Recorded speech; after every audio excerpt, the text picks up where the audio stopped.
Hey everyone, Frank Cifaldi here from the Video Game History Foundation with a quick video showing off something pretty remarkable.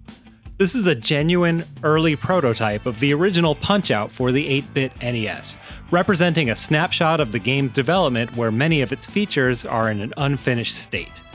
Usually the data on pre-production NES cartridges like this is pretty much the final game. Not only is an early look at NES development like this rare, the fact that it's a famous first-party Nintendo game is unheard of.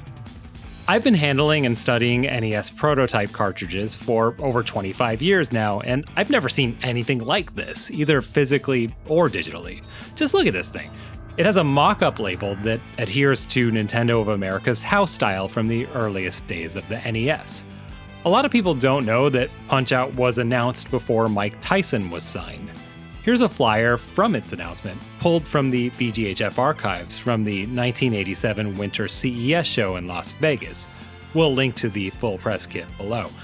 As you can see, the mock-up box here is pretty similar to the cart's label.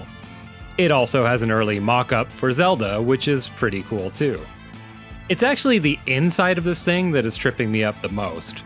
Every prototype video game I've seen from this era had its data stored on rewritable EEPROMs, but this cartridge appears to have data on actual stamped mask ROMs.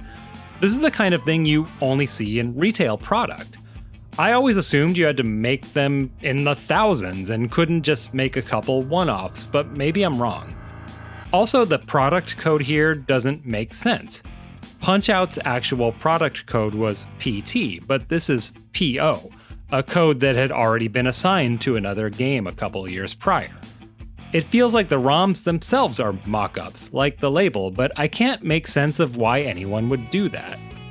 I'm not going to go too deep on the differences, but here's a brief overview.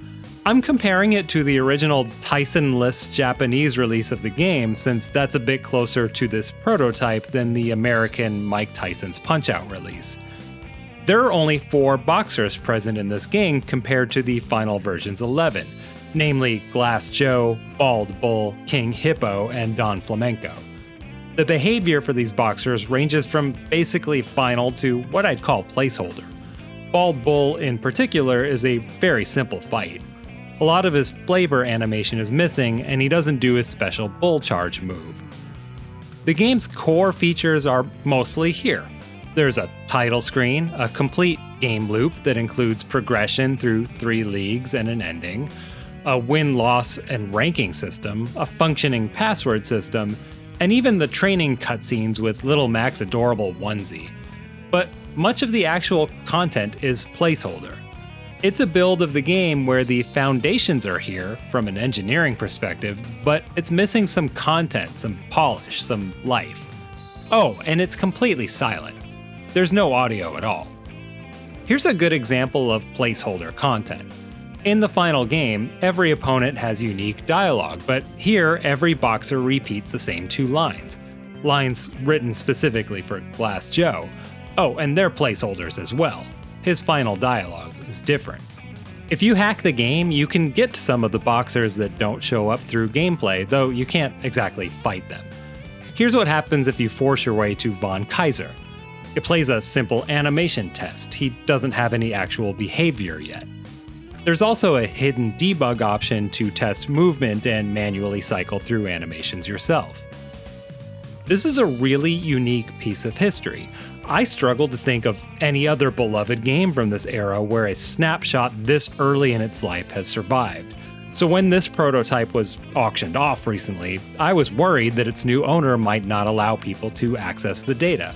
But fortunately, they have, and it's now floating around for those who wish to study it.